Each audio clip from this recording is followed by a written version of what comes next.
एक परिवार ने शहर के एक पुराने हिस्से में एक बड़ा सा घर खरीदा। परिवार साधारण था। पति, पत्नी, दो बेटियां, एक बेटा और उनके दो वफादार डॉग्स। घर सुंदर था, शांत था, पर अजीब सा सूनापन उसमें महसूस होता था। खासकर ऊपरी मंजिल पर बना वो एक कमरा जो हमेशा बंद रहता था, जैसे वो किसी को पसंद न हो कि कोई वहां जाए।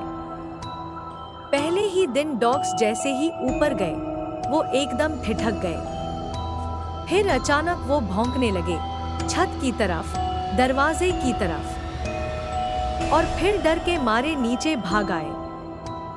मालिक ने कहा, कुत्ते हैं, यूं ही घबरा गए होंगे। लेकिन मलकिन ने पहली बार उस घर में अजीब सी ठंडी लहर अपने शरीर में महसूस की। डॉग सब ऊपर जाने से डरते थे। वो सीढ़ियों तक जाते और कांपते हुए लौट आते। दिन बीतते गए, लेकिन वो ऊपर का कमरा हमेशा बंद और रहस्यमय बना रहा। एक रात अचानक दोनों डॉग्स ऊपर चले गए, पर उनमें से एक नहीं लौटा। जब वह मिला, वो किसी को नहीं देख रहा था। उसकी आंखें सफेद पड़ चुकी थी। डॉक्टर ने कहा, वो अचानक अंधा हो गया है। इसी दौरान घर में अजीब घटनाएं शुरू हो गई। दरवाजे रात में खुद ब खुद खुलने लगे।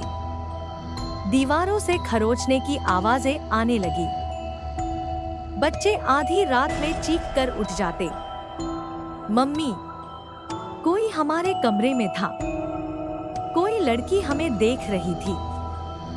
फिर एक दिन मालिक की अचानक मौत हो गई, एक रहस्यमयी एक्सीडेंट।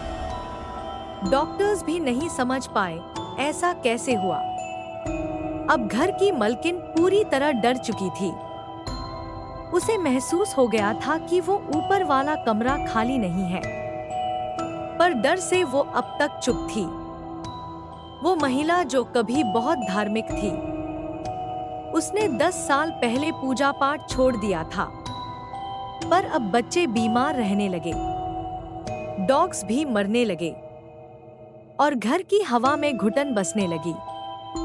आखिर एक दिन वो ऊपर गई और उस बंद कमरे को खोला।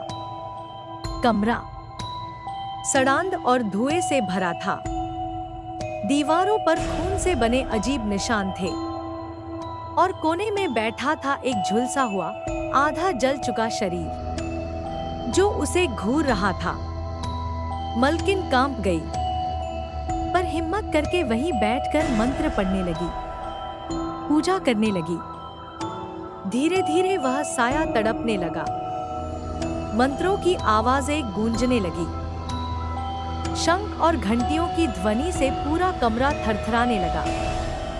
उस रात के बाद वो साया फिर कभी नहीं दिखा। डर कम हो गया। बच्चों की तबीयत भी सुधरने लगी। आज भी वो परिवार उसी घर में रहता है, पर हर पूर्णिमा की रात घर की छत से एक लड़की की हंसी सुनाई देती है। धीमी पर खौफनाक।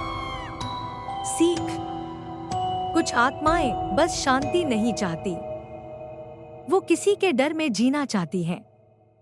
ऊपर